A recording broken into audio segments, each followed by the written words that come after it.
What's New Scooby-Doo was the first edition of the franchise to break into the 21st century, premiering in 2002, lasting all the way up until 2006.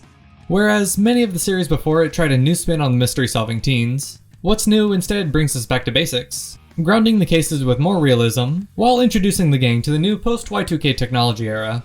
But did this update to the classics make it stand out anymore? And what episode has stood the test of time to remain the best? Pro snowboarder Chris Klug goes for one last run down the slopes, when a giant snow creature sends him crashing into the trees.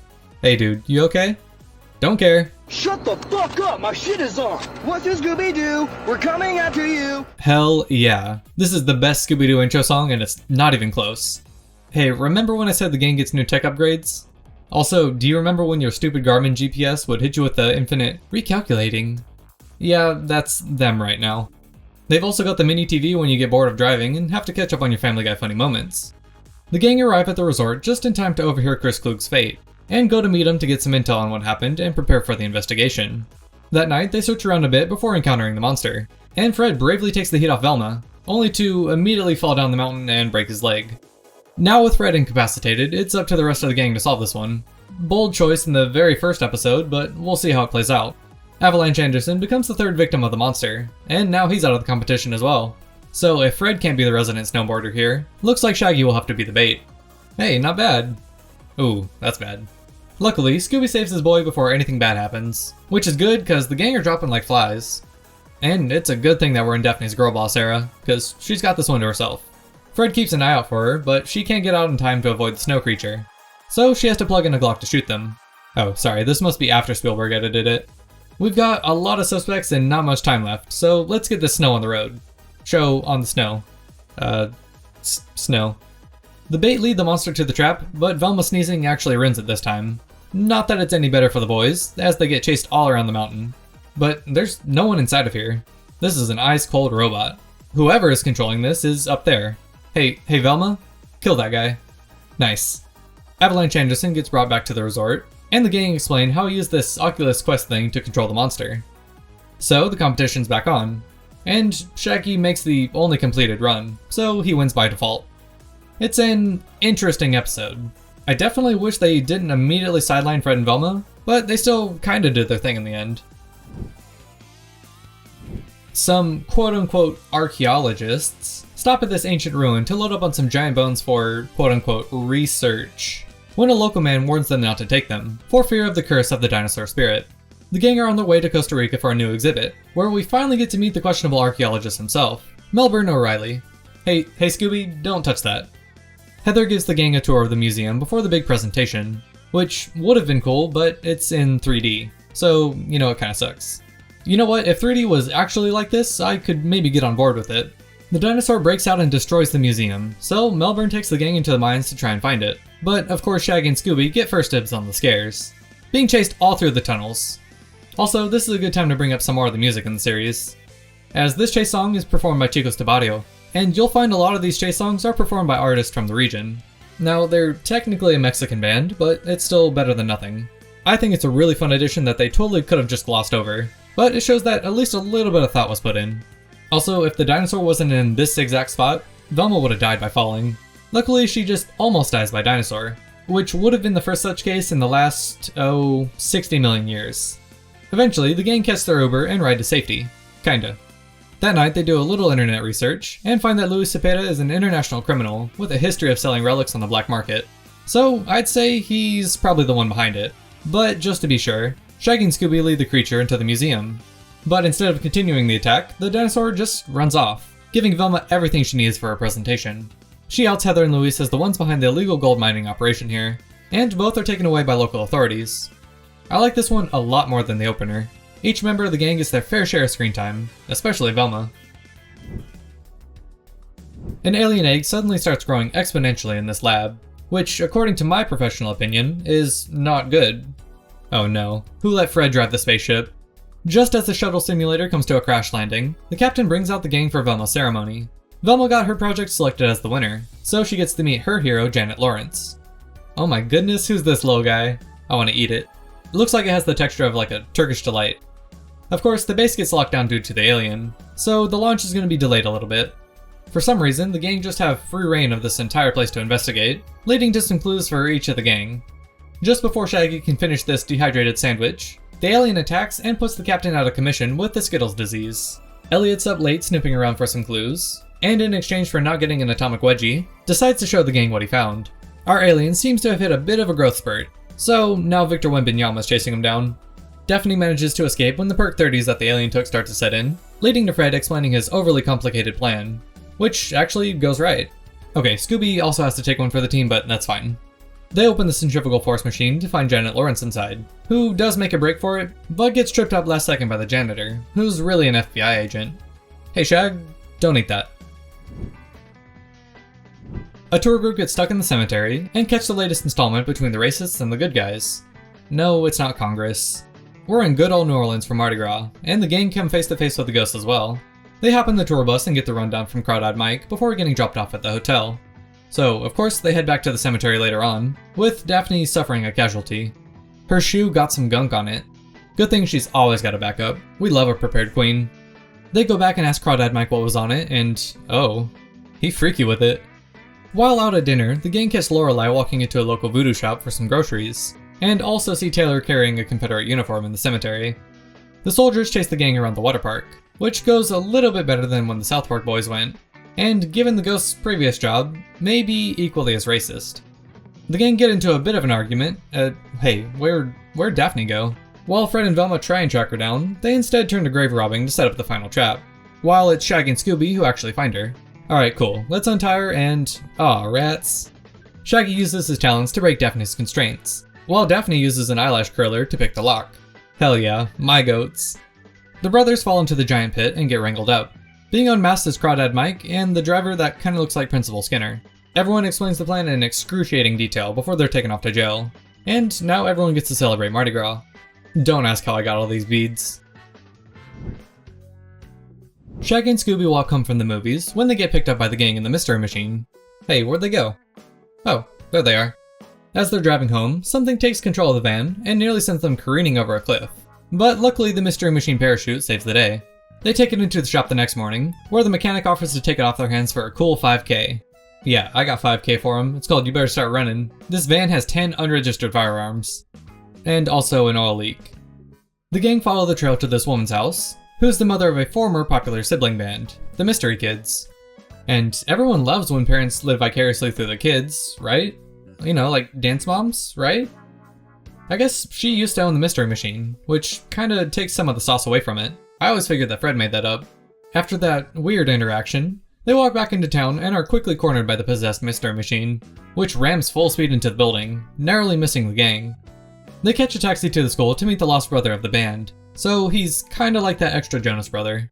They return back to the mechanic shop and snoop around his personal stuff to find that he's a big fan of the Mystery Kids, which, kinda weird. The gang just straight up steal his stuff and head over to the cemetery, where the mystery machine starts the chase to Simple Plan's I'd Do Anything, so hell yeah, shout out to Simple Plan. Unfortunately, I was too busy jamming out to see what happened. Where'd Shaggy go? Oh, he's going joyriding through the city. My man. Fred hops in to join them just in time to implicate himself, but of course the cops just turn the other cheek. Madame Daphne holds the least scammy seance before the mystery machine hops on stage with the help of Susan. She was controlling the van remotely to try and create some publicity buzz before the Mystery Kids' big comeback, which kinda backfires because this behavior pushes her children even further away from her, and they give up the band altogether. Who knew that the most poignant commentary on obsessed parents fearing that they've done nothing with their life would be from Scooby-Doo? A magician attempts a dangerous new stunt, as they're strapped to the wheel of misfortune in the middle of a demolition. But I'm sure he's oh. Well, at least the gang are on their way to Vegas with some money to blow and a new show to see. Lindsay Pagano is a singer I hadn't heard of, mostly because it seems like she only made one album in 2001, and then was randomly on The Voice, but she's forever immortalized in the Scoobyverse, so that's pretty cool. Her rehearsal gets ruined by the ghost of Rufus Raucus, who uses his fiery vision to attack her on stage, only being thwarted by Fred turning into Superman. She invites him out to lunch to repay him, but he just ate an energy bar, so he's good. Never change, Fred. Shaggy and Scooby meet Rufus up close, and get caught up in being so starstruck. Luckily, they're saved when everyone interrupts the attack and finds some clues. So while Fred does an Elvis impression to conduct a sauna investigation, the girls get to go on a shopping spree. Ladies and gentlemen, and you know what you are. Daphne, Fred, and Lindsay speak to Felidia Flanders, maybe Ned's old wife, and ask about Rufus's death. To clear up any confusion, she gives them the VHS tape of that final stunt, and they find that the entire video was faked with digital effects. Now, why would she even give them the tape? Well, when the gang find the real Rufus Raucus and hear his explanation for faking his death, it kinda makes sense. But he's not trying to ruin Lindsay's show, unless this is some really good magic. They flip the script and chase the monster for once, before Rufus and Velma perform their finest trick yet. Hey, what? What, the DeviantArt? But just as he does a face reveal, all hell breaks loose and everyone nearly dies. Still, somehow went over better than Dream's face reveal. Eventually, they unmask Felidia behind it all, and now Lindsay can go back to performing, bringing Fred out on stage to show off his moves. Go white boy, go white boy, go! Go white boy, go white boy, go! Go white boy, go white boy, go! A green gremlin looking thing attacks a theme park, but considering this ride involves taking a whole group paragliding, something tells me that this was never safe to start. That's not stopping the gang though. They love theme parks and danger, so they're in. Shaggy's bringing them along to meet his heroes, Chris and Terry, the roller coaster tycoons behind this park. And Fred can't wait to meet the guys either. Well, that's what you get for assuming, Fred boy. Look at our queens. They give the boys some vouchers for free food, so unfortunately they're going to be going bankrupt soon. Fred takes the girls into the wind tunnel, and it looks like they're having a really good time. They even do the Wii Sports Resort formation. But when that creature breaks the controls of it, suddenly the gang find themselves in what is essentially a blender. Once again, Daphne turns fashion into function to save him from death. The park safety guy shuts down the ride, adding to the long list of them affected by the roller coaster. Shaggy brings his emotional support dog aboard for his next ride, getting flung into the air and bounced around the park when the ghost cuts the cable. And they're not the only ones either. Daphne's become a real thrill seeker, dragging the rest of the gang on the fastest coaster in the world, even after Velma tries to warn them that it could be tempered. She's nuts. Speaking of nuts, the roller coaster loosens one and sends the gang flying into the distance. Somehow they survive, and head back into the park to finally catch the saboteur, missing the easiest net throw of all time, leading to Shaggy and Scooby getting chased all around the park. Eventually they bail a big trick and get unmasked as Terry, framing her own sister and business partner of trying to kill people. Supposedly the rides were still safe, but I straight up disagree. This is a serial killer in a button-up and slacks. Welcome back, Ted Bundy. A group of safari adventurers are woken up in the middle of the night, seeing a horde of glowing wild animals, who chase them out of the camp and across the river. The gang arrive in Malawi for their own safari adventure, and meet some honeymooners with a Midwestern accent. I don't know, I immediately don't trust them already. We're quickly introduced to the rest of our potential suspects and get straight to the safari. And you know what, this doesn't look too bad. I don't know why everyone was... Oh. Alright, yeah, you got it.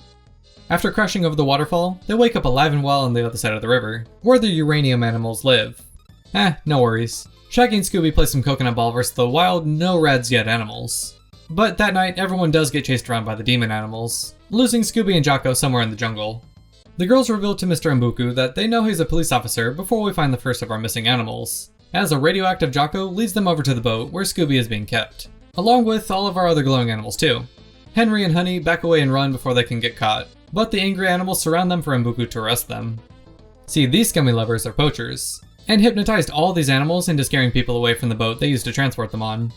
I promise, if we all look away, it'd take the animals like 3 seconds to enact Darwinism. We won't miss them. Some Germans are on holiday at this remote island, so a non-zero chance that this is Argentina. They save Dekinter from a giant sea monster, but get capsized and see the creature headed towards them at full speed. Did they survive? No. But check out Fred playing with himself. Playing volleyball with himself. Daphne's already out surfing when a local tries to jack her steez.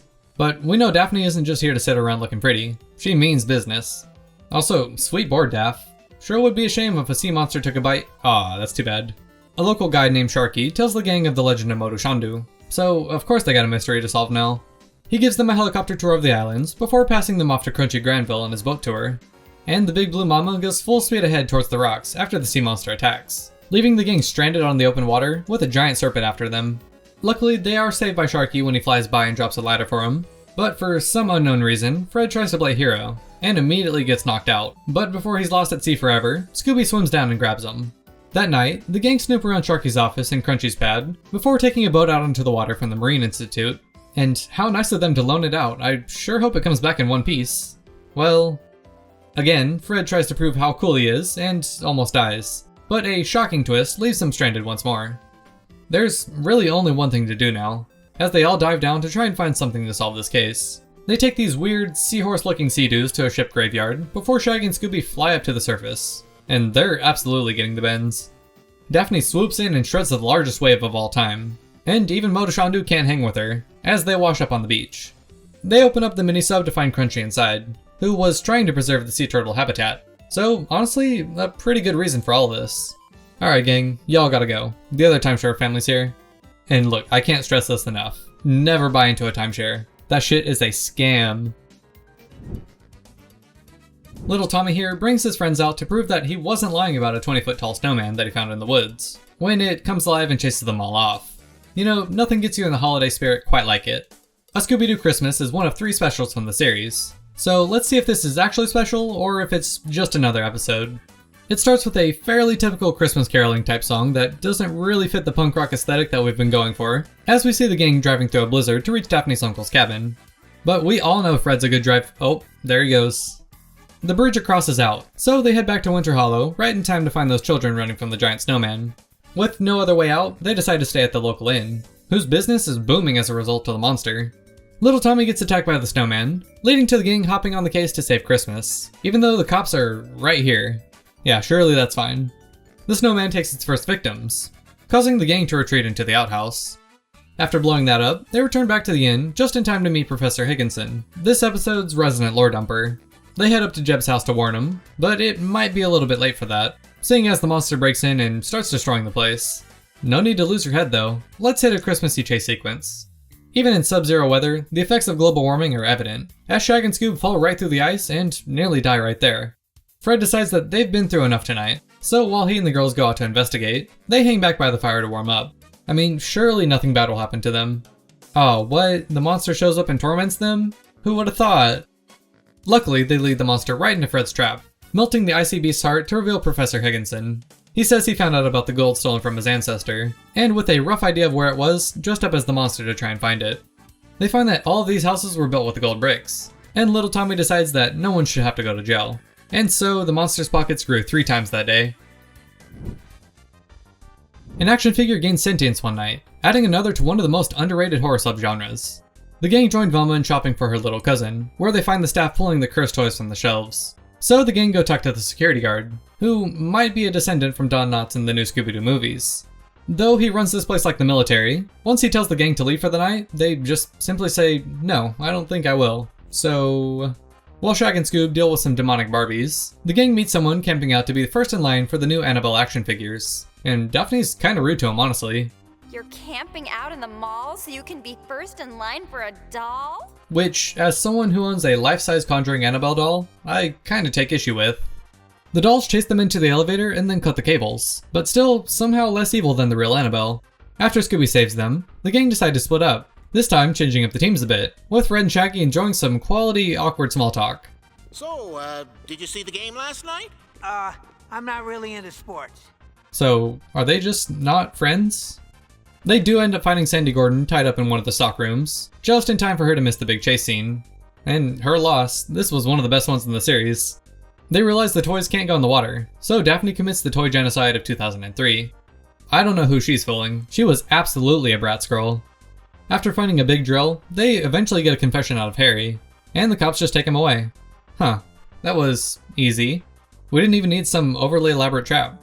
While driving off to the party, Velma gets a brain blast and they flip around to head back, where they find Claphammer taking stolen paintings. He was the one behind the toy rampages. Harry just wanted to be known as the genius behind them. And I really like the switch up. It's something that we don't really see in the franchise, even if the actual villain is still kinda lame. But as a reward, the mall owner gives Velma one of the action figures for her cousin. Oh, yeah, don't worry about that.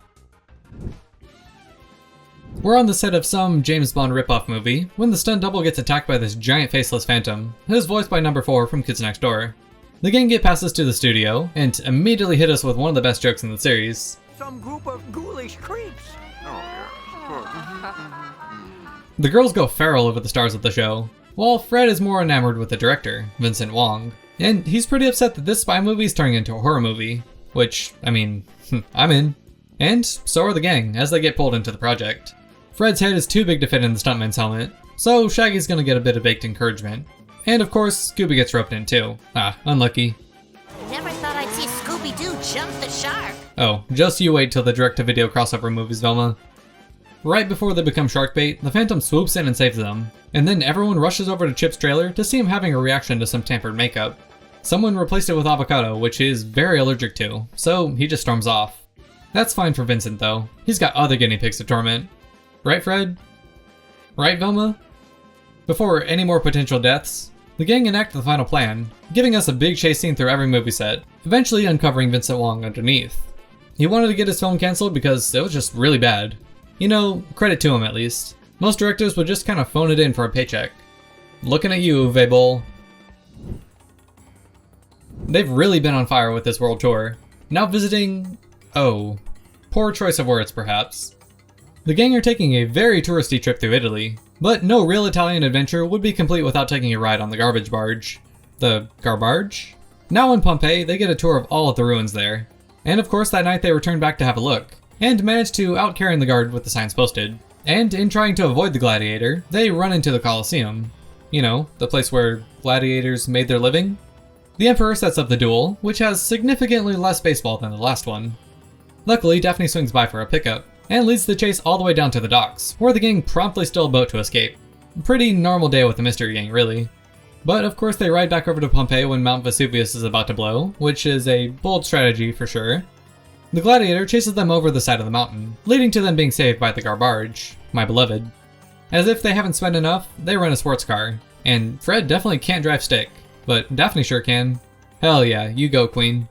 They walk up the side of Vesuvius to find a bunch of old machinery and the lava rising. So Fred tackles the gladiator, knocking them out, leaving Daphne to continue this run of girl bossing. They unmask Ugo and give him and the barge captain over to police for destroying the ancient goods. And to finish off their trip, Shag and Scoob share a nice bowl of spaghetti.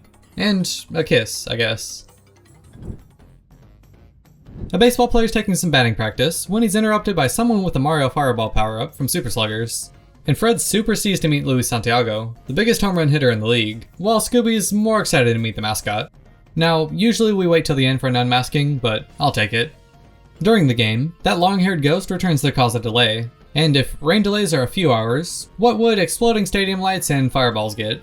Evidently, enough to reach Shag and Scoob's second lunch, as they have a nice picnic on the field, and peel away some of the turf to reveal a secret bunker. So we're probably at Coors Field in Denver, which I can only assume leads to Denver Airport. Shaggy and Scooby get sacrificed to the monsters underneath, apparently led by the ghost of baseball past.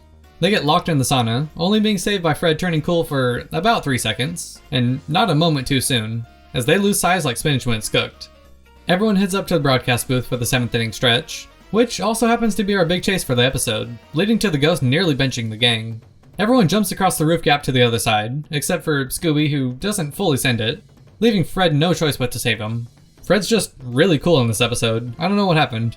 The ghost falls right through the turf, and the gang finds the last of what they need to solve this mystery. The ghost takes the bait and gets launched from the cannon, leading to a pretty rare Scooby unmasking, finally revealing Bob Taylor underneath the mask. And all he really wanted was to preserve his best friend's record, which he does, until he doesn't. Luis is now the GOAT. Also, Mike Piazza randomly has a cameo at the end for no reason at all. This didn't put me to sleep nearly as much as watching an actual baseball game, so not bad.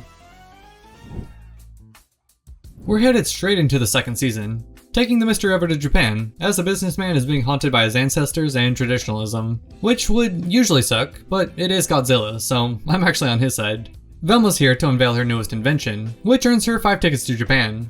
And surely no mysteries will be happening here. Well, we made it about a minute. The ancient ancestor returns to spoil the gang's tour of the robotics factory, and almost gets hit with angel dust before Dogbot uses an extra large teriyaki pizza to block it. Boy, I sure do hope that Shaggy doesn't... Oh. I mean, it's probably nothing, right? Huh, that's new. The next morning, Lieutenant Tanaka tells the gang of Shaggy's rampage the previous night, which leads them to evade arrest. Based. But she's pretty dead set on bringing them in, surviving a train crash and continuing the chase around. Set to a real banger by Puff Yamayumi, still pretty fresh off their hit with the Teen Titans theme. After escaping Tanaka, the gang check into a hotel, with Shaggy being allowed to sleep inside the vault. The manager is skeptical, but some Daphne eyelash batting always sways them. Just as they're calling it a night, a giant crash and a giant Shaggy get them going again. Kaiju Shaggy almost squishes the rest of his buddies, but Dogbot's dome feature manages to save them. They find him back to normal in the morning and head over to the temple to see Professor Pomfret. But after Tanaka has the phones tapped, she arrives to spoil the party. But of course, Shaggy's not really a kaiju, so back to the factory we go. In case you forgot, the actual villain of the episode was the ancient ancestor ghost, not Tanaka. But I guess the episode kind of forgot that too, as it's never really explained. Kaiju Shaggy was really Professor Pomfret the whole time, which is a real bummer for Velma. But nothing can break her sweetheart, as she gives Dogbot to Elliot because he's allergic to real dogs. An Egyptian tour guide brings some explorers to the Great Pyramids to find a mummy zombie, who traps them in the pyramid as they do the closing wall trick seen in Saw 5 and definitely not anywhere else. They come out a bit better than Agent Strom, as they morph right through the wall into a different dimension. Okay, so maybe it's about the same. Melbourne O'Reilly invites the gang out to the archaeological site, which isn't supposed to be flooded, but maybe he's just in denial. Or on denial. One of them. He tells the gang the legend of the Pharaoh Scamsies, who actually created the first crypto scam to push to their audience. And totally unrelated, but you should buy into my new Dalt coin. I promise it's totally legit and I totally won't make $1 million. Trust me, it's going to the moon. See? Scamsies is in on it too. Their zombified minions chase the gang around the site, while Scamsies themselves is a bit derude and creates a giant sandstorm for them in the desert. They manage to make it into town without dying of thirst, but there's no water here either, so they're out of luck. The first person they meet turns out to be Prince Kozil Alfamir, who shares some of his now scarce resources. Also, I love that Shaggy gives first dibs to Scooby, that's really sweet. They run some camels and head over to Zolkara, meeting Mademoiselle Chantal at her bistro. They manage to skip the line inside, at a cost. But once the strobes turn on, the real ravers come out. Thriller Egypt remix is cut a bit short by Melbourne turning the baguette into a boomerang, and barely escaping. The gang find an aqueduct system leading right back out to the pyramids, where Daphne uses a cuticle trimmer and one of Shaggy's sandal straps to pick the lock. Queen. Shag and Scoop find the Pharaoh's resting place, where they are, in fact, not resting. And the gang look like they've been playing the Michael Jackson game for the Wii, as they thriller dance the boys right into the big chase scene, where they do fall victim to the quicksand trap. Which, as a kid, I greatly overestimated how big of a hazard this would be in real life. I've never come across quicksand. Shaggy uses the best traits of his buddies to get through the labyrinth, and everyone escapes the pyramid. The mummy does capture Scooby-Doo, but a crippling migraine or something causes them to just kind of fall over. They unmask Melbourne underneath, but notice a figure running out through the back exit. Melbourne lassos the real villain, Prince Kozil Alfamir, who is redirecting the water from the Nile over to Chantal's place. He'd hypnotized all the tourists to becoming zombies to aid in this, and was only thwarted by the ancient phrase, Relp. I'll let you guess who said that. Some diva's burning rubber out in the desert when a giant worm ruins her fun, which reminds me of one of my odd fears as a kid. See, there was an episode of Lost Tapes, which was basically just a found footage horror show on the Animal Planet, and there were some giant death worms, and that was the scariest one to little old me. The gang are in Mexico for an endurance Baja race, and not just to watch it either. Check out the mystery machine. As they line up on the grid to start the race, they meet Lupe from the Cold Open, some eco-protesters, and Velma's friend Gibby Norton. The first racers through something called Diablo Gulch, which I think means totally safe and cool gulch, wins the race. Might be a bit tougher with the giant worm around, as the new mystery machine blows a tire, giving the lead to the monster truck guy. After a quick pit stop, the gang are back on the road. Off the road. You know what I mean. The worm creates a hazard across the track, which the gang fall into, leading them to an underground tunnel where the protesters live, which is definitely just an actual cult. In a bit of an odd sequence, the gang get chased by a kaiju worm and the worm people, and not really sure which one's more terrifying. They stop at the halfway point for an oil change, and not exactly how I would do it, but what do I know? Okay, apparently it was the fuel tank, so obviously not much. Well, at least they ran out close to the station. Oh. Daphne makes the hydroelectric fuel to get the van up and running, saving Tex here from the worm. Or maybe the worm needs saving from Tex, but that's probably fine. Now, usually worms are used for bait, but we all know that Shaggy and Scooby are the masters of being bait. Fred and the worm crash into each other, revealing Gibby Norton behind it all, trying to impress Velma. And good luck, Gib, I don't think she's into your type. With the worm out of the way, everyone can get back to racing, finishing it Talladega Nights style, with Scooby emerging victorious.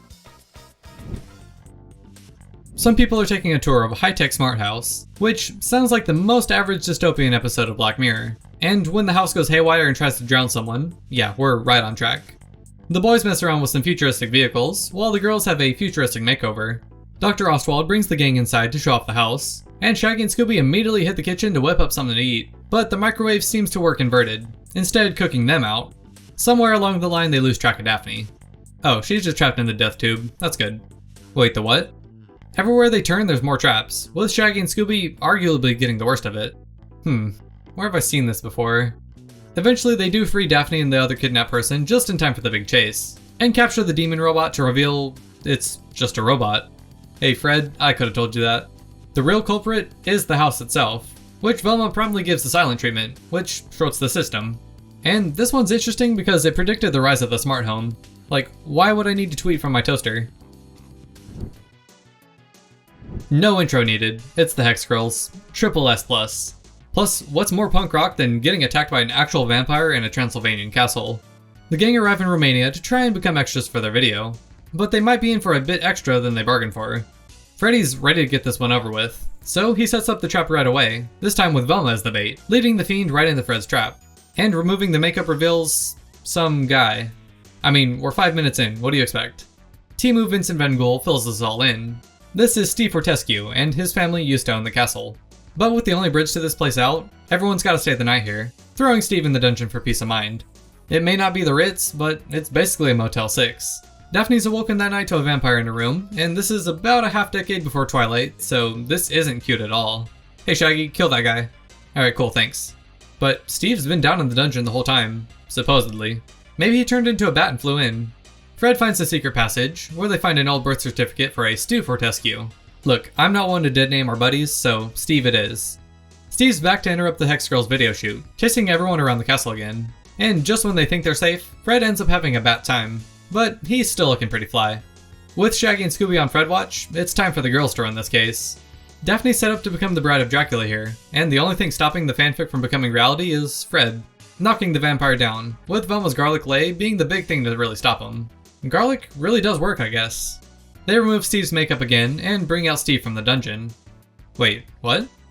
Steve's got an identical twin, Stu, who we saw the birth certificate for and a childhood picture. So I didn't actually dead name him, so I'm not cancelled. Yet. I guess we'll just have to wait till the June 15th, 2027 incident. Look, I really love this episode. I mean, it's a Hex Girls episode, so you know it's good, but this one's always been one of my favorites. The scene with Daphne up on the bridge with the wedding gown is so iconic, and this is easily the best one so far. Shaggy and Scooby are getting chased immediately by some sort of hay creature, taking an airboat through the swamp to try and escape. They capture Zeke and deliver him to the police, but Shaggy and Scooby seem a bit antsy. In reality, they're just super steezed to go to Velma's aunt and uncle's place for Halloween, where the band Kiss are supposed to play.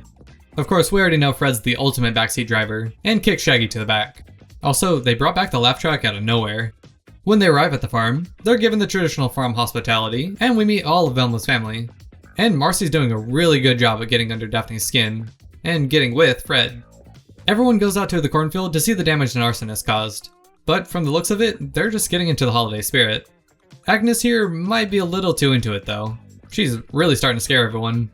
While the rest of the gang do some research work, Shaggy and Scooby head over to Agnes's house, which looks like has been abandoned for quite some time. Don't eat that. Marcy interrupts the gang doing their research, saying that today is her birthday. I'm 18, able to legally vote. She's down astronomically bad for this man. Daphne's still out to get her revenge, but Marcy's alibi is airtight. While they walk through the cornfield, the scarecrows come alive. Kinda. Scooby hoses them down and reveals them to be robots. At least Shaggy gets to dress up for Halloween, using the scarecrow costumes to follow the robots to the source. Again, for some reason, Kiss are performing in this random town, and provide the chase music for the episode, as those scarecrow robots crash the party. One by one, the robots perish, and they find the final piece to the puzzle, finding Marcy on the water tower, trying to ruin Halloween for always upstaging her birthday. A giant cat creature jumps down from the rafters and ruins a dog show. Man, sure would be nice if we knew a dog who could help solve this mystery. Oh, hey Scooby. Daphne finds out about the dog show, and Scooby decides that a nice cozy dog show is way better than Fred's uncle's Museum of Torture. Honestly, a tough decision for me. Shaggy meets his old buddy Meadow at the show, who manages to out-hippie him. She tells the gang of the fierce feline monster, so they get to solving. And all these side characters remind me so much of Alien Invaders, it's crazy. We got hippie girl, older woman who alters my brain chemistry, and the only thing we're missing is my guy Lester. Somehow the cat creatures from Zombie Island leaked in, and Fred tackles them to the ground, taking a chunk of fur with him.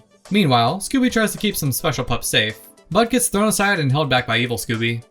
Eventually the dog nappers just take them all, with Evil Scooby joining up with the gang in his place. Though Scooby breaks free and takes the dogs with him, they cause all kinds of trouble. Also, this mob boss guy is played by the same person who does Dr. Phibes in the next series, which I couldn't unhear for the entire episode. The last third or so of this episode happens at a breakneck pace, but there's really no build-up. Things just kinda happen. The goons are bested by 7 dogs, and we find out that the cat creature was Meadow the whole time, with her little purse dog somehow using a dog mech suit. At least Scooby wins the dog show, I guess. We've set up a half pipe on Alcatraz, which is the most badass thing in this series. Ryan Sheckler is the special guest for this episode, which may not mean much in current year, but in the early 2000s, this was big. Just as another skater hits the vert, some hook-handed creature breaks the floodlights and scares everyone off. Ryan's already invited the gang to watch the competition, which we already saw got interrupted. The rickshaw guy gives them some lore on the escaped Alcatraz convict, which was always one of my favorite stories. So of course they head over to the prison to try and find this guy. But I mean, in a huge prison like this, who knows how long it'll take to— oh, he's right here. After a quick chase, they manage to ditch the San Francisco, or more so, the San Francisco ditches them. Naturally, Fred steals a Bay Patrol boat, leading to a comedy of errors that only the impenetrable plot armor can protect them from. Our second chase of the episode is way better, mostly because of the MXPX playing behind it. Hell yeah. While Velma joins Shaggy and Scooby in some advanced art, Fred has a near-death experience with one of the San Francisco trolleys. And after Shaggy and Scooby outsteez the Psycho, they unmask Rudy Banyas underneath the mask, who was really into Ryan Sheckler. Like, really into him. He would have been 14 at the time. Get her out of here. Simple Plan is driving through the snow when an invisible being takes over the van and crashes them off the road. But luckily the gang are passing by on their way to the show and save them. And then almost get them killed again when the brakes to the mystery machine get cut. Eventually they make their way into town, run pretty much exclusively by this guy. Simple Plan gives them a bit of a show, but the real star here is the invisible madman destroying the diner. The two gangs decide to split up, with Velma finding her old pal Gibby Norton, inexplicably out of Mexican prison after his fiasco a couple episodes ago. Also, Gibby looks like Adam Sandler from 8 Crazy Nights if you bonked him over the head. After some hijinks and some more potential villains introduced, the remaining good guys get snowplowed over the edge of a cliff, falling a good 100 feet or so. With no remaining Simple Plan members, it's just the gang left to try and find the culprit. But, I mean, they're invisible. You wouldn't be able to see them even if they hit you in the— oh. Once the gang frees the band from the vault, that gives them the freedom to play the chase song, while also helping catch the invisible madman. And, of course, it was Zeke the whole time. Wait, Mad Men? Gibby's in on it too. Oh, Mad People. Eva's with them. And they all wanted to replace Simple Plan at the big concert. You might ask, are they any good? I'll let the gang's reactions answer that one. A couple of burglars break into the Scooby Snacks factory when they're chased down and battered by— Batter. Scooby Snack Batter. Hey, they're going to where I'm from. Apparently Shaggy won a trip somewhere and chose a snack factory in Ohio over a nice vacation in Aruba. Because, of course he did. Oh no. Is this Willy Wonka? Close enough. One of the workers scolds Shaggy and Scooby when they go to eat some of the batter, telling them about the monster that terrorized the two intruders. Kinda like this. Fred and the girls split up, as he sees the gift shop worker underneath the balaclava mask, who hides somewhere in the factory, as the batter monster turns on the power to the arcade crane game, picking up Shag and Scoob and putting them on the conveyor belt to the big oven, and then in the giant silo to fill up with batter. Luckily they unlock their final form, a DeviantArtist's wet dream, and they eat the entire silo full of batter. How many calories is that? Eventually they find Penelope tied up and free her, leading them to set up the final trap, washing the batter off the monster to reveal Trudy. Sir, a second batter monster has hit the factory. The final chase sees Fred get a Fortnite skin, before the monster eventually gets boxed up. Hey, kinda like Fortnite. And we finally reveal Penelope underneath, trying to preserve the family business and drive away recipe thieves. Sure. Well, at least they gave Shaggy and Scooby a lifetime supply of Scooby Snacks, and it's gone. A couple of Scotsmen are relaxing with a nice fire. Oh. Well, that's no good. Well, at least the gang are here, but for some reason, Velma's the only one of them not in period-accurate attire. I figured if any of them would be, it'd be her. Oh, that's better. Just as Shaggy and Scooby sit down for some overpriced fair food, the dragon returns and makes sure it's all well done to avoid foodborne illness. Velma meets Jameson Ripley, who she has a huge crush on, but I'm sure that won't come up again. Back with Shag and Scoob again, who steal a bunch of food, and get sent to the village center to get stoned. Okay, not really. They throw even more food at them. But once the dragon shows back up, they all take off through the Ren Fair and manage to escape to the big feast. And boy, it sure would suck for a giant fire-breathing beast to come through and ruin this whole thing. Aw, rats. Luckily, Ripley was here to save the day, and sets up a jousting match between him and Fred. And maybe he can double down and save a damsel in distress, because Velma got yoinked by the dragon and taken to the castle. Actually, Velma doesn't need a man to save her, she can just do it herself. And she can figure out that Sir Lancelot here is a fraud. He's been using a robotic dragon to scare away everyone so he could search for the treasure in the castle. And just like in the story, the only way to pull Excalibur from the stone is with the power of friendship. We're down south for our next mystery. No, a little bit further south. Antarctica, where some kind of creature breaks into Cape Dart Station and throws one of the research into the frigid waters. And the gang's arc starts at the zoo, so somehow we'll have to bridge the gap. Ah yes, of course. A penguin that Scooby has befriended is being sent back to Antarctica, so all 5 get a round-trip flight provided to them. Who's flying this bird though? I'm a dedicated icist. Oh no! Look, given how many plane crashes there have been in the States this year, sure, go for it. Wait, whoa, do not let his ass fly this plane. They're toast. Miraculously, they land somewhat safely, and enter the base to see a scene out of John Carpenter's The Thing. The base is trashed and the researchers are scared out of their mind. This guy recalls the tragic events that he witnessed, and this is absolutely a theater kid. He's hamming it up big time. They eventually head out to return Penguin Buddy to the water, when the fish creature runs up behind Shaggy and carries him off, before making a trade for a blonde himbo. Just before taking him down below the water, Diva Daphne uses a nail file to break the ice and separate the pair. Unfortunately, the monster has way more steez than everyone combined, and turns a chunk of ice into a surfboard, only getting deterred by the penguin's pitter-patter feeties. They find Professor Zola underneath the ice and begin the thawing process, when the monster cuts the power, attacking the gang outside and getting high-kicked by Fred doing his best Ryu impression. Scooby falls into the water, barely being saved from frostbite and the monster by Little Pete, so Scooby returns the favor almost immediately. And you'd think that perhaps Scooby would get a pass from being bait for the rest of the trip, but nope, get him in that octopus suit. MXPX returns back to the soundtrack for the big chase, as the monster is double unmasked as Hopper, who was trying to keep Zola frozen for science purposes. In the end, everyone seems happy with the outcome, and for some reason they're all fine with Hopper trying to kill them. A rock climber seems to be having some issues out in New Mexico, getting picked up by a giant bird creature, still somehow a better fate than 127 hours.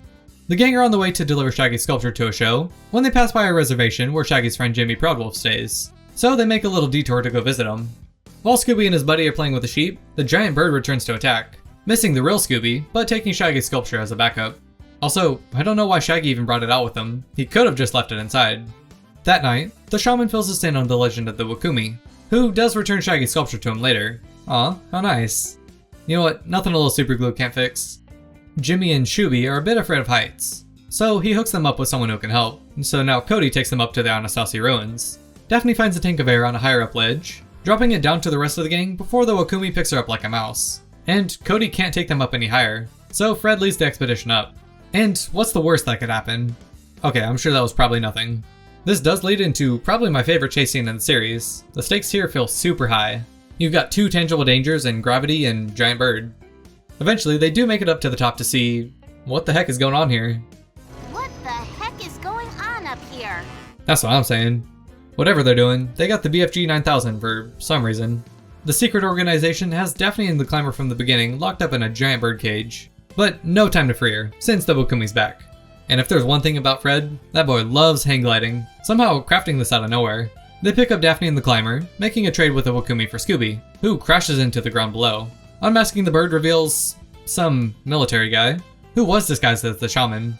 I guess there was some type of meteor shower that showed signs of extraterrestrial life that they were researching out here. Does this even matter? No, episode's over. We're back with our obligatory adventure in Greece. Look, if this is another Minotaur, I'll give you $1. Okay, you win, it's a centaur. Way to change it up, Scoob.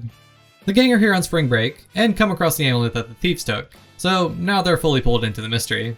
Probably helps when the centaur also crashes their play, and chases Shag and Scoob up some scaffolding, before it trips over the edge and falls down. They head to Acropolis to meet our horsemen, being chased right onto a ferry to anywhere but here. That adventurer keeps coming back for the amulet, but each time he fails to come away with it.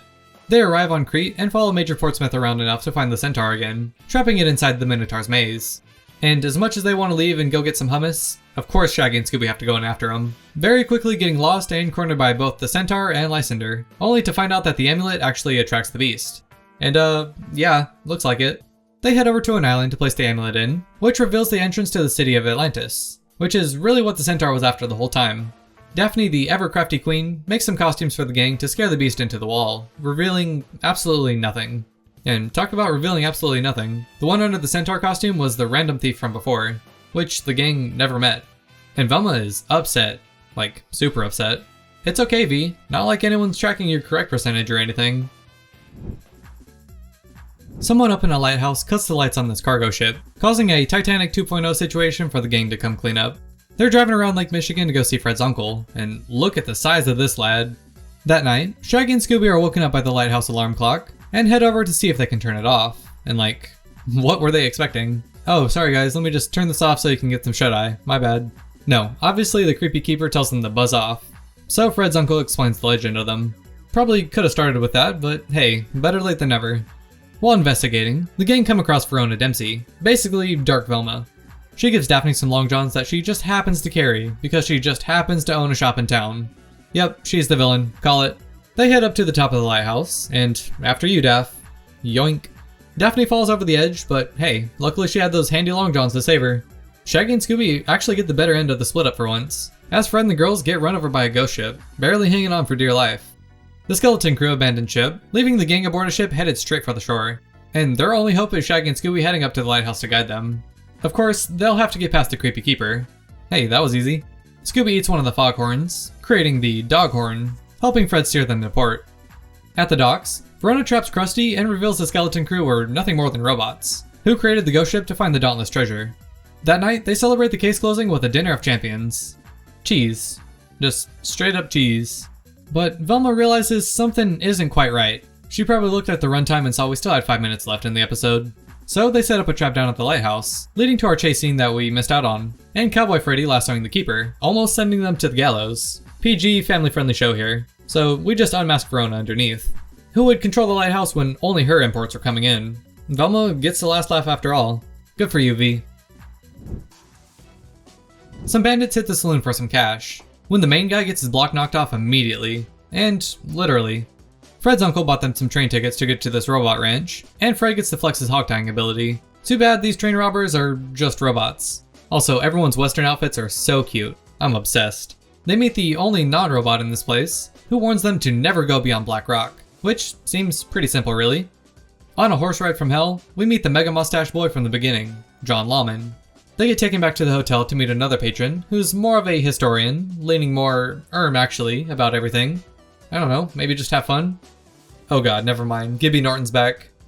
With assless chaps? Maybe I was unfamiliar with your game, G. And he looks at Velma like this when she sings? And he fights some rando who put his hands on her? I take back everything bad I ever said about him. I am now a Gibby Norton stan account. Hey guys, don't go that way. When all the robots take their slumber, Fred and the girls go to check out a light show happening in the barn, finding Gibby fiddling with some of the machines. Alright, you're on thin ice, buddy. Luckily, they shut it off before anyone gets hurt, just in time to meet Dr. Freg again. Level 100 lockpick Daphne breaks Shag and Scoob out of jail, just in time to see Freg get taken care of and take off in the carriage. Unfortunately, they get dysentery and die. Okay, not really. They fly over the cliff and die. Alright, not really. Sheriff Lawman rings them up and brings them back into town to be locked up. Velma throws a pan of water on the sheriff to fry him like the rest of the bots. But Freg's the only one who comes out worse of the two. Lawman created this place because he was bullied heavily as a kid, and he wanted a place to be a hero every day and rescue people. And like, I see what he's going for, but he's still kind of a loser for endangering people. At least Scooby gets a little Robo-Scoob, so that's cool of him. Our final holiday special for the series is the Valentine's episode, but there's not much love starting here, as the gang are all annoyed with each other following another road trip. Hey, whoa whoa whoa, no premarital kissing. Hey, Valentine monster, kill that guy. Wrong one. Maybe? Who's to say? Apparently, Fred, Shaggy, and Scooby all live together here. Just two dads and their dog. The parcel delivery person comes by to drop off some love letters for the boys, and then heads over to do the same for Daphne and Velma. And their roommates, too. The gang arrives at Lover's Lane, where we overhear that the boyfriend in fact was taken after that couple got tied up and blindfolded. So, looks like we got a bit of a Zodiac killer situation here. We had another girlfriend to Shaggy's list, or ex-girlfriend. Actually, it seems like he got out of a bad situation. Also, short hair Shaggy is cursed. Sheila screams and points out the gang, saying that they are the ones who attacked her last night, so obviously doesn't look good. Rachel introduces her new boyfriend, JC Chazé, who everyone is starstruck by, and who I had to look up. Seems like his main thing was being in NSYNC, so maybe if I was like 7 years older, I would care too. George comes by to drop off some more letters, and also ask Velma out, but she does decline. She might be missing out though based on this exit angle. Why is he out delivering mail all caked up like this? They head out into the woods that night, with Daphne and Fred splitting away from the others. On Valentine's Day, y'all ain't slick. Hey, who's that lurking? Oh, it's the gang of zombies. Fred picks up the first lender love note, which is an admission to the kidnapping signed by the gang. Which is odd because the gang had to sign for the packages, so if it's not George, I'll eat my sock. Officer McBride rolls through and finds the note, so the gang are kinda out of luck there. Somehow they talk their way into setting up a sting operation to catch the kidnapper. And I don't know what's better here, the awkward small talk or Scooby's audition for Drag Race. Just as there seems to be some actual chemistry, the demon gang show up and do some form of blocking, chasing the gang through the woods before they capture. And of course we find George JC Chazé. He was jealous that Rachel was always talking about Shaggy, so he tried to get him arrested. Okay, maybe George is underneath one of the other... Nope. Well, at least they found all the kidnapped people having a nice party. I really do like these special episodes. There's definitely a bit more quality in them than a normal one. Also, Daphne mentioned Sarah Michelle Gellar, so that's pretty cool. At the debut of a new stadium, Grimace, after an industrial accident, throws one of the wrestlers to his death, doing almost as much damage to his reputation as heel era John Cena. The gang arrive for the main event soon after, and get caught up on the Titanic twist lore. All the other wrestlers dip, but good thing the backup arrived. Looking good, Fred. Some guy with hair straight from 2012 walks up, which Fred recognizes as Malachi, and in no goddamn way is his name not Malachi. Fred, you fool! Malachi's kids pull him away before anything bad happens, and hey, pretty good timing. The Titanic twist takes the scientists all the way up, so the gang split up to try and find some clues. Fred and the girls find a disgruntled employee, which is just beaten out by Shag and Scoob finding the Titanic twist coming out of their trailer, and then taking said trailer and throwing it down the mountain with the boys in it. Shaggy's off the galaxy gas, so it's up to Scooby-Doo to do some pretty good maneuvering here, and they crash back into the trailer park. They head over to the Wrestling Hall of Fame to find the twist breaking the Malachi exhibit, and we finally begin our chase scene for the episode, including a pretty fun pinball moment. Our sleuthing divas turn into WWE divas, but the boys don't exactly get the same. The masks dominate the femmes, a tale as old as time. The Titanic twist chases them up onto the catwalk, and then onto the elevator down, taking Fred away once it crashes. That at least evens up the numbers to split up, with Shaggy and Scooby hitting the salted pretzel room that every stadium definitely has. They eat enough to free Fred, but end up getting chased right back into that scene from the first Spider-Man movie, only being saved by Daphne and Velma controlling the cage match. And we eventually reveal Malachi's kids. They were just trying to scare their dad into retirement, which he actually does do in the end. Alright, everyone celebrate with the dog pile. Ooh, too literally. Sorry, Scoob. A gargoyle runs rampant at Paris Fashion Week, flying down the runway before telling Danica here to sashay away. The gang are here to surprise Daphne's cousin at her show, and boy, I sure do hope it wasn't Danica. Who am I kidding? Of course it was. Once they hear of the gargoyle's rampage, they instantly hop on the case. Shaggy and Scooby head up to Notre Dame to meet the Hunchback, while Fred and the girls head down into the sewers to pay homage to As Above, So Below. How iconic of them. Actually, seems a little bit more like Flushed Away. Still iconic. The Hunchback is actually kinda chill. His pet, not so much. The Drain Gang take a taxi and follow the gargoyle and the boys, who get Eiffel Towered. Oh, wait, no. They're hung? No. Guys, just go get them. Alright, cool. Movie star Guy Laveton helps save the boys, but the gang are pretty suspicious of him, so they just tail him around the city. He's apparently an avid hang glider, so Fred should love him. Instead, they head into the caves and take the big slide down to the catacombs. Hell yeah, baby, As Above, So Below referenced. They meet Sunny down there, and the gargoyle too, I guess, who picks the chase back up for literally like 3 seconds before getting hit by a train. And again, Daphne's the live bait, disguising as Danica to walk down the runway, immediately getting snatched, like her waist. Except it was Sunny, not the monster. Never mind, see ya, Daph. Oh, she's safe. Danica's underneath. She just wanted to get out of the model life for good. I mean, I'm sure there's some nasty work in those contracts, but this seems like a bit much. Those puppies from the dog show are back and in trouble. And you may think this is some monster, but that's just my buddy Jedediah. The gang are driving out to visit them when they get cut off by the demon farmer, spinning out and hitting the corn. I mean, what else were they gonna hit out here? I'm guessing this is Mr. B's farm. Yeah, no shit, Fred. You know what, just for that, I sentence you to get attacked by puppies. Yes, good. Jonas and Mr. B explain that all the other farmhands left due to the demon farmer. You know, this guy. They get the projector out for movie night, and aw man, the 3D movie plague even reached out here. The demon farmer chases the gang and the pups around, but now it's time to split up and look for some clues.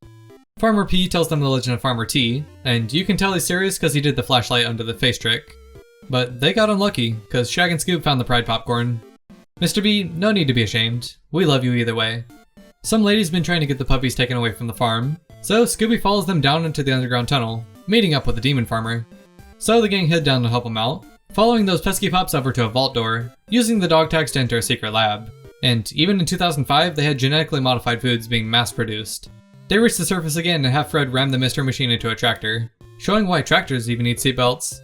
They unmask Farmer P, aka Neville Poppenbacher, who wanted to get into the lab to steal the Pride popcorn to save his business. And I don't know if people around the time loved these episodes with the puppies, but they do nothing for me. We're in Russia for the national pastime. No, not genocide. Hockey. As some ice-cold supervillain steals a priceless trophy from the rink. No, not Putin. Velma's obsessed with hockey, which of course everyone knows because she's always loved it, so of course they're here. American hockey star Brett Hull fills the gang in on the stolen trophy and the frozen fiend. Before the game gets underway, figure skater Galina Korzhakov gets booed off the ice. And surely that won't have lasting ramifications on the story. During the USA-Finland game, the Frozen Fiend returns, and the gang decides that Red Rover send the Fiend right over is the best course of action. What are we, 8? No, not anymore. That was a pup named Scooby-Doo. And tensions between the US and the Russia sides are extremely high. Stop me if you've heard that one before. So the gang run into Lenin's tomb to hide, and somehow get trapped in with the man himself. What a bizarre addition to this episode. Look gang, just split up and do some reconnaissance on everyone. We can't rule out anyone yet. Actually, let's just skip right to the catching the monster bit, shall we? They head onto the ice and play for the Finnish national team, luring the Fiend out and tying them up, until they don't. You know what? Y'all better run. We didn't even get our chase song yet. Hey, did you know more people die each year by Zamboni accident than shark attacks? Oh, what? You want my source? My source is... I made it up. Shaggy uses some beet-flavored Scooby snacks to help get Scooby on ice, which leads to the Frozen Fiend getting ice themselves, revealing Galina underneath the layers. Stealing in Russia? Yeah, we're never seeing her again. A couple of kids are doing a staying overnight challenge at a putt-putt golf course, but everyone knows you do not play mini-golf at 3 AM. Otherwise Pennywise's brother eats you. See? Shaggy's the #1 mini-golf player in the world, apparently, and is taking part in the International Championship versus some 8-year-old, and the GOAT golfer, Tiger... Oh, what's that? Okay, just got word from legal that this is in fact Cougar Forest, not someone else. The gang uncover a new hazard for the course, the giant clown, which triggers a Velma flashback and aww, they used a pup named Scooby-Doo looks, how fun. But Velma's absolutely afraid of clowns, so let's just avoid that. We get a nice montage of the trio playing their round, and as the 2006 Junior State Champ minigolfer, I think I could do this. Okay, strike that. Taking out a big metallic clown is not in my bag. Shaggy, you got it. The mayor puts the tournament on pause due to inclement clown weather, so the gang decide to find some clues. Except this time, Shaggy and Velma trade places. Shaggy finds the clues, says Jinkies, while Velma hides, says Zoinks and eats junk food. You know what, I think she deserves it. Except, trading places with Shaggy also gets her straight in the crosshairs of the clown, using the classic tree disguise to buy some time. Enough time for a Cougar Forest to get eaten, and that's about it. But Shaggy's got this case just about wrapped up, so let's set up the trap and catch this clown. I don't know why Scooby's driving and not Velma, but sure. Shaggy shanks the shot, and gets eaten. Velma may hate clowns, but she hates to see her friends suffer, so she takes out the metallic monster. Mayor Sniffer was inside the clown the whole time, doing all this in order to help his son move past his past troubles. And everyone just kinda looks past all of this. At least Shaggy wins the title again, I guess. Hey, remember when a Scooby series completely ditched Fred and the girls and how much those kinda sucked? Boy, sure would hate to see that again. Shaggy and Scooby are camp counselors to get away from the monster hunting a bit, so it's really a shame that some radioactive beast is out here. Kinda like one of the late Friday the 13th sequels. But the kids team up to hose the monster down, driving it away as some kid tells the tale of the Toxic Avenger, Terror. And you can tell he's serious because he did the flashlight under the face thing. Also, maybe I wasn't totally wrong with the Friday reference. This place is called Camp Kichi Haha. Like, Maybe? That night, the toxic terror breaks down the cabin everyone stays in, forcing them all outside into the woods on golf carts. But after they crash into the lake, it's time for some fun camp activities. Shaggy and fellow Counselor Gray's troops go out for a camp out, setting up on tennis courts randomly in the middle of the forest. 3 of the campers sneak off, prompting Shaggy and Scooby to go find them, instead finding the toxic terror, beginning this chase to escape. They get to the big tower where the monster erodes some of the legs, causing them all to fall into the water. The owner of the camp finds the wreckage and fires the boys on the spot, but that's never going to crush their spirit. They've got a mystery to solve. Velma Jr. here notes that the monster only breaks new developments at camp, so they set up a trap to catch the monster, unmasking Dennis. But that doesn't make sense. Sir, a second toxic terror has hit the camp. This one's the other Counselor Gray who wanted to stop the camp from changing, which they can all get on board with. So they redisguise and frighten the owner and the good old camp is saved. This was fun and all, but bring the gang back. Thank you.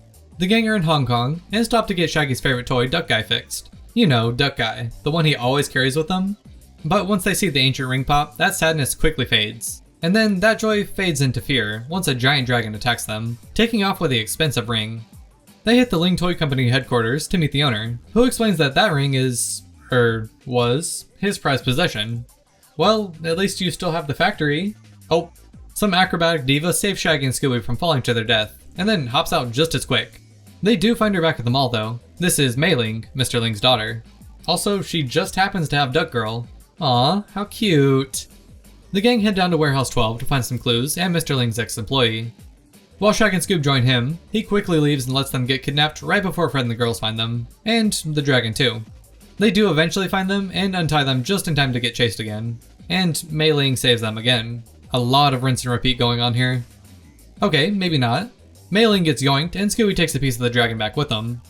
Now, Duck Guy gets a bit of a mecha upgrade for the big trap in the fireworks factory, eventually revealing Woo underneath, with the ring too. The rest of his team were helping, and Mei Ling is tied up and back. She gives Shaggy Duck Girl to hang on to until they see each other again, and the expensive ring is pried from Woo's hand, right into Scooby's stomach. Unlucky. We're doing some NASCAR in here, and either they're repping Dale Earnhardt or Dale for Pitbull. Either way, I'm in. Oh, there's a monster truck too? Hell yeah. The gang are on their way to Gainesville, Florida. My condolences. For the big race that Fred's driving in. When Fred goes out for practice, someone who sounds like Ghostface interrupts and chases them around the track, picking up another car and just tossing it. I just hope Dale's okay. Burr Batson from that one Mexico race shows up with his definitely not compensating truck before the gang camp out on the infield like true race fans. Fred meets 2 kids whose dad is in the race, so maybe they know this guy? The gang split up, with Shaggy and Scooby finding a bunch of free leftover food to take, which is basically like hitting the lottery for them. And then the skeleton driver sneaks up on them like the taxes on the lottery money. Green flag and Fred's making moves. At least until the skeleton racer takes control of his car, sending him through a billboard and turning this into a convertible. To go save him, the rest of the gang steal one of the other cars and chase him down, set to a song by Smash Mouth. Once in the clear, Velma sets up the trap with Fred as the bait, and she uses the remote control to stop the skeleton racer. Aw no, Dale. They find the culprit up on the spotter's tower, revealing Jimmy and Cindy underneath controlling it all. Because Jimmy wanted to prove that he was the best driver. Stick to iRacing, buddy. Fred ends up winning the race, so we gotta throw something on the girls to celebrate. We're headed over to Fort Knox for some gold robin, as the Silver Surfer's older brother attacks 2 MPs. The gang are coming back from Gainesville, and take a detour through Kentucky to go meet Mr. B and the puppies again. After a totally non-invasive search and seizure, the gang get almost all access base passes. Oh no, they militarize the pups. Shaggy and Scooby meddle around for something to eat, breaking into the gold vault. Yeah, they're going on a redacted CIA document. After a quick meeting with the Gold Fiend, they hang back with the Secret Six while Fred and the girls do some recon on the base, tackling a random intruder in the process. With the dogs mysteriously missing, what else is there to do other than run from Goldie here? Whoa, Golden Tank? They've been grinding for those headshots. The first victim is the Sergeant, who gets turned into Goldmember, probably with the shutdown goo that the General has in his lab. Shaggy and the dogs head over to the Gold Aid factory for some samples, while Fred and the girls get a sample of Gold Monster. 14 Carat coincidentally gets turned into gold, so the gang head into the vault to try and save this one. A quick cave-in courtesy of Gold Guy separates them all again, as they send the 5 remaining pups in to save them. They dig straight into the Gold Aid factory and set up the bait, sending Shaggy and Scooby through a boot camp speedrun before netting the drill sergeant underneath. He wanted to take over the Gold Aid factory and make stupid money. As we wind down these episodes, the quality is definitely dipping. and the binge fatigue is also definitely setting in. But let's finish strong with these last two. We're down under for the penultimate episode, as a giant coral monster rises from the ocean and starts attacking people. The gang continue their never-ending vacation here in Queensland for Shaggy and Scooby's sandcastle building competition, which is kinda being interrupted by Smash Mouth performing. When the event coordinator tries to keep the zen, the coral monster instead turns the intensity up to 10. 3 more people get sucked under the sand, but luckily Shaggy and Scoob craft a base for the night, and it's gone. With the shelter destroyed, the boys get tied up by some kelp, but luckily, Fred leaps over to help. The next day, they find that someone wrecked all of Smash Mouth's instruments, and then they catch the coordinator being dragged underground as well. Look, we're losing too many suspects here. We gotta set up a trap and fast, as Shaggy and Scooby lead the coral creature around the beach. Unfortunately, the coral creature forgot their albuterol, so they have to run back into the water. Shaggy and Scoob soon find themselves underneath the Great Barrier Reef, surrounded by mindless slaves. So, basically an Amazon warehouse. The rest of the gang scuba dive to find them and try and save the rest of them, getting washed out in the process. In a surprise turn of events, the coral creature actually saves Scooby from drowning, bringing him to shore.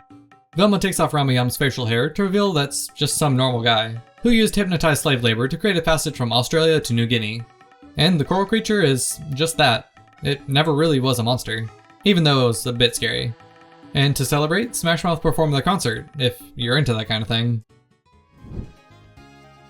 At a video game convention, a couple of youngins stay after hours to check out a new Awesomon exhibit, releasing about 20 cursed Venonats into the wild. And after traveling all over the world, it only seems right to return to Hell on Earth, Los Angeles. Velma's the only one not super stoked to be here, so once they enter, the gang pretty much immediately ditch her. Luckily, she runs into a familiar face, Professor Oswald, who shows her a new virtual reality game for solving mysteries, which seems right up her alley. But before she gives it a spin, he unveils his new Awesomons to everyone in the crowd, which certainly could have gone better. But I bet they're an OU on Awesomon Showdown. Oswald pleads for the gang to help figure out what happened to his little poofball things. And instead of splitting up, they all decide to stick together to look for clues. Huh, that's odd. They get chased around the convention center for a bit, and hey guys, you weren't supposed to feed those things after midnight. They find one of the cosplayers tied up on stage, before heading down to the parking garage to leave. They barely miss the giant flood, which leaves Daphne with mismatched shoes, something that she's apparently fine with.